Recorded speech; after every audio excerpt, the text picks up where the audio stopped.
everyone. Thank you for joining me on another episode this week. It's your host, healing coach Afisha Superville, coming to you with another healing message for this week. So, right now, in this stage of my podcasting career, because to me, this is a career, I would love to be a full-time podcaster, healing coach, and do a lot of other creative things and become a speaker and speak in public. I really do enjoy speaking. Hence why I created a podcast in the first place. And I also just enjoy just being myself and just being free and showing you all the things in terms of like who I am.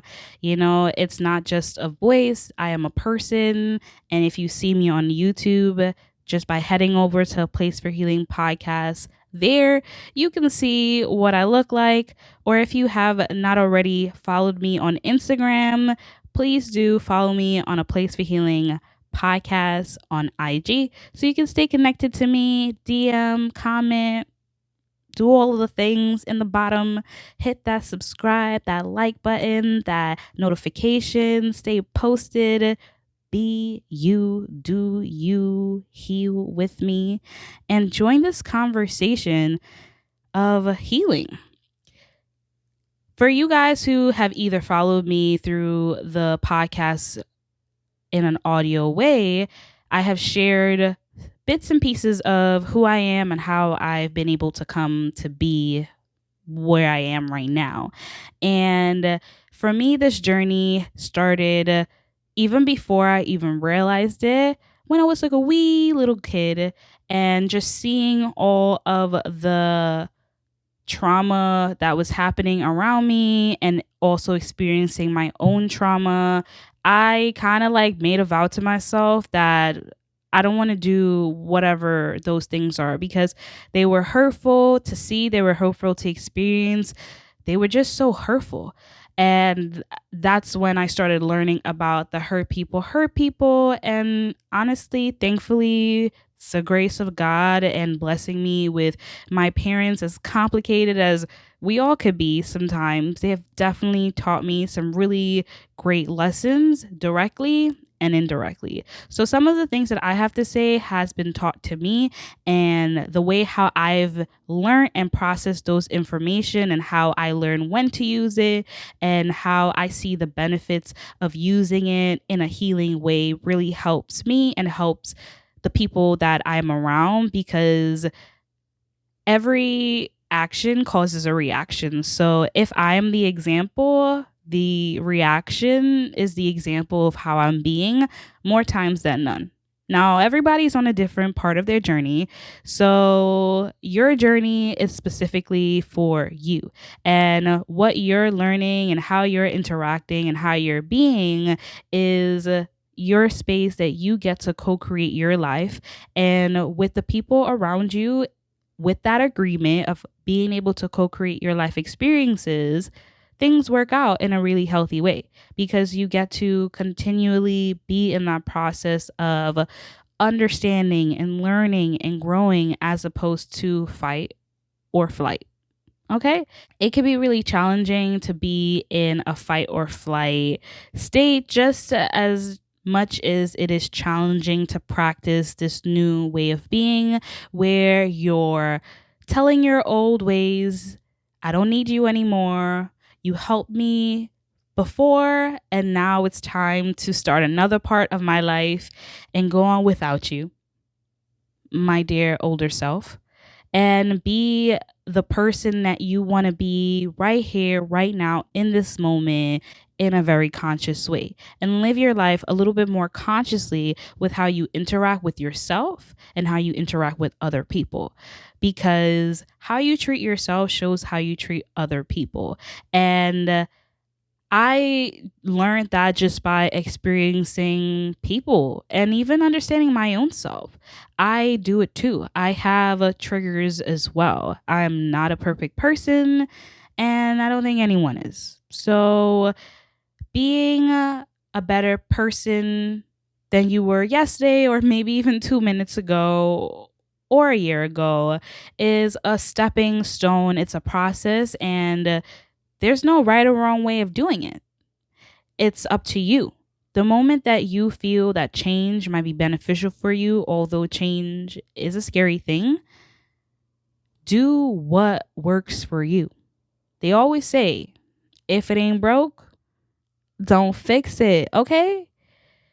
However, sometimes that's not always the case. And when we see things that we're not too much in agreement with anymore or just at all, you make the way for yourself. You make the changes for yourself. You start the process for yourself.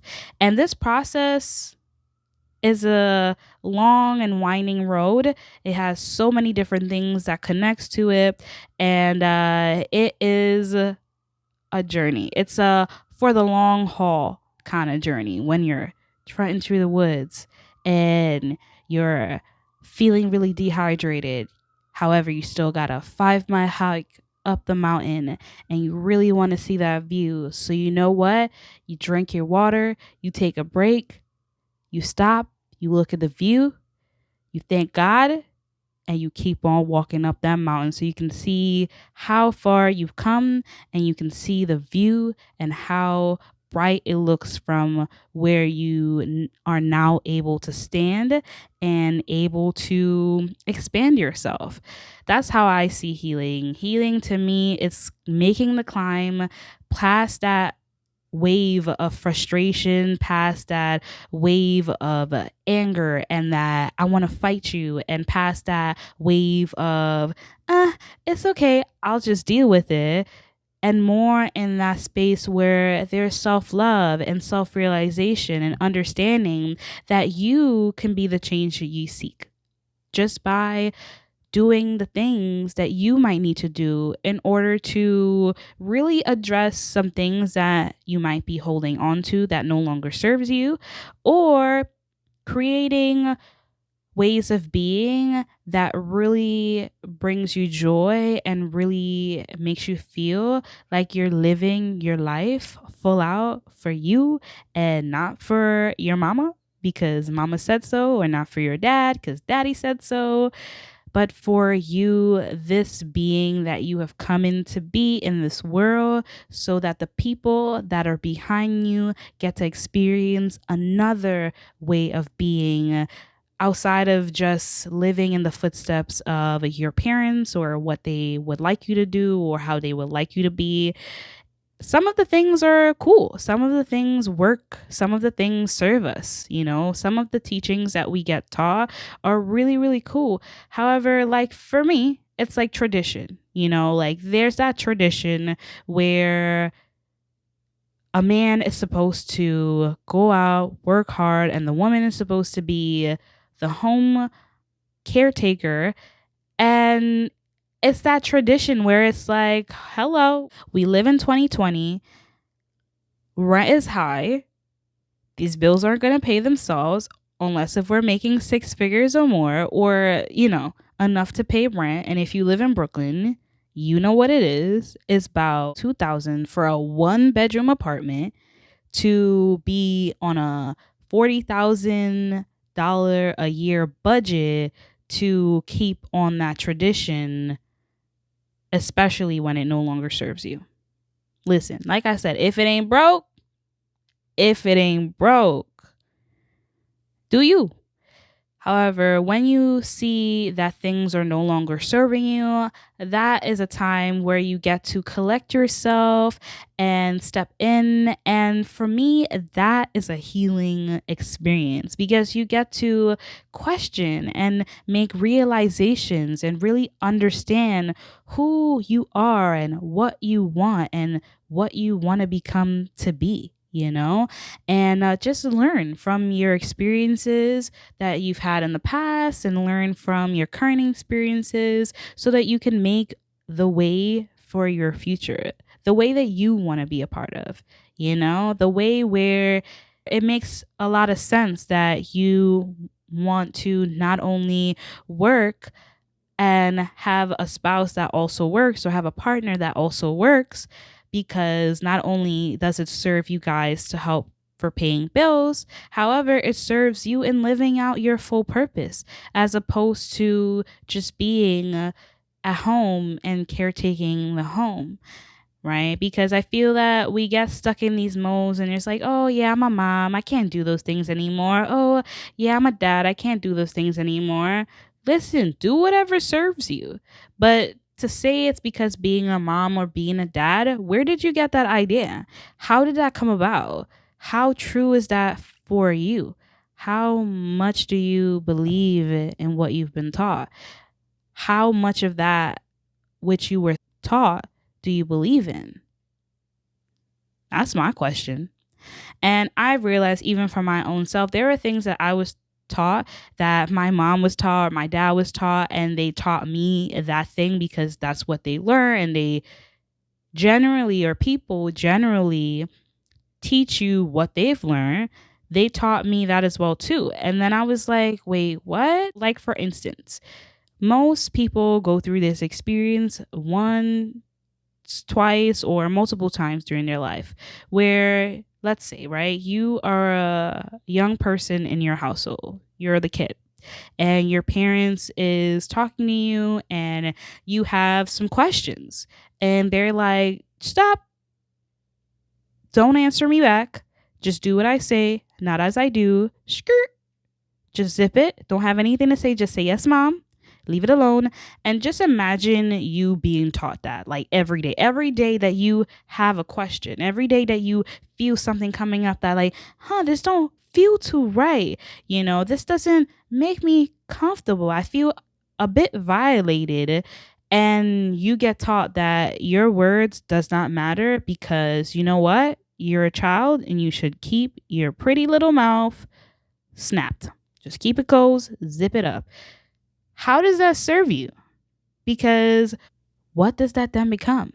And there are many paths that you can choose. For me, I saw that and I was like, I don't like how that works for me. I don't really enjoy the fact that you get to share how you feel, but the moment that I do, I'm a child. I need to stop it. Zip my mouth, just say yes, mom, and walk on by. That didn't make me feel comfortable. It's like, could you imagine you being in a position with someone and you're like, no, I don't want to do it, no, and they're like, and they just bypass what you say and they go ahead and do the thing and they violate you anyway, and you said no, and no means no, it means stop, it means don't go there anymore, stop, halt, back up, take a step back, don't do it. That's what no means. Imagine being violated like that because of the tradition that the parents or the top, the kids or the bottom. And what does that cause for the people in those positions? Whether it's the parent or the child, what kinds of habits or behaviors does that grow for you? What does those things grow into for you as time goes on? For me, it was resentment. I resented the fact that I felt like I had no voice when in fact that was not the truth. It was only made to seem that way because of the rules that were created for me. And even now as an adult, I still struggle with that sometimes because when you get taught that from the age of a baby till even today, I get it. Honestly, today I still get those, leave me alone, I'm your mom, don't say anything back, I'm your mom. I still get those guilty little things that get thrown at me, and I'm sure it's not in a malicious way. However, the effect that it has on me definitely had its downsides that I've experienced, to the point where even making a podcast took me a really long time. I wanted to create this podcast last year, and I got the materials, got all the products and everything like that. And I just couldn't bring myself to share and post it out there because I was worried about what people were going to think, that who's going to care about what I'm going to say, and what makes you so special, Afisha? Like, all of those things start coming into my head. Like, oh, you don't know nothing. Your words don't mean anything. All of those things that I've been taught lives up here. And I am constantly always healing those parts of my hurt self so that I join in this creative space of creating me and not just dwelling on the past and living in the present, the right here, the right now, on the things that serve me. If I had a choice before in terms of like realistically, I guess I did have a choice. I could have run away. I could have, I don't know. I could have skipped town. I could have just done anything, honestly. But I chose to stay in my lane because I didn't feel like I had much options. And it was really damaging. It made me feel very alone. It made me feel very misunderstood. It made me feel like I couldn't even trust the words that were coming out of my mouth. And even sometimes today, I would record a podcast and do it over and over and over and over again and be like, oh, no, that's not it. Oh, my gosh, I keep tripping up on my words. Oh my God, like this is too much. It doesn't make any sense. Will it make any sense? And I'm just going over and over and over in that loop. And me sharing you that is to let you know that I am still on this healing journey. This healing journey to me is a lifelong journey. You see how Nipsey Hussle himself said it the best. Life is a marathon, not a sprint. So for me, healing is a marathon. It is not a sprint. It is a day to day because we live on planet Earth where we experience so many things that are out of our control, whether it's the types of families that we get raised in, abusive, loving, whatever, or the experiences that we go through, like bullying in school or bullying at the workplace or bullying from a sibling or a parent or whoever. There are so many things. Fires are being created every couple hours. California is always lit up. The Amazon burnt down the other year it was. So there are so many hurt things that we experience in this vortex of this human experience that we have. And that is not the end all be all. It could start with you. It could start with you making that decision to say, you know what? Enough is enough. I am no longer going to allow these judgmental thoughts keep me in place, keep me in line, keep me small, encouraging me to play my life small when there's so many great big things that are going on outside. And how do I know this? We see it on TV. You know what I'm saying? It's a reality for a lot of people. So why not make it my reality? However, how do you go about making your reality? And the first step is to acknowledge yourself, acknowledge the things that you're holding on, acknowledge the things that no longer serve you, and walk in the path that best serves you. And for me, that is healing because you really do get to go through the process of whether it's forgiveness or understanding that it's important to have self-care for yourself or set boundaries like that. No means no. Don't go there. Don't do that. Don't touch me. Leave me alone. No means no. And I think that being an adult now, where I was a child before, and I feel like I have my childish ways still, I think we all do.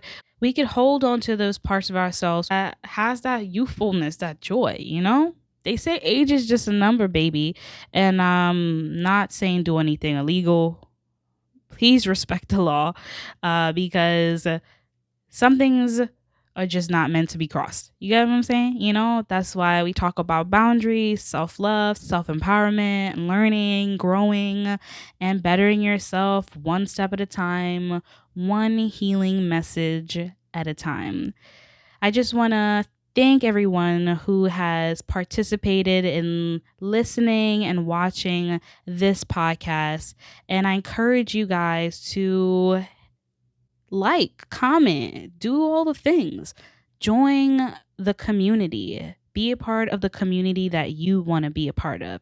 If this is a place for you to be able to do so, I encourage you and I invite you to like, comment, whatever it is that you feel is in your hearts of heart to do, because you're not alone. We don't have to do it alone.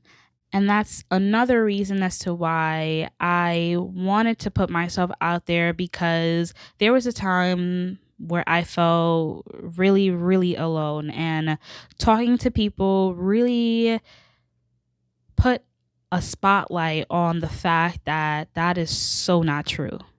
I am not alone.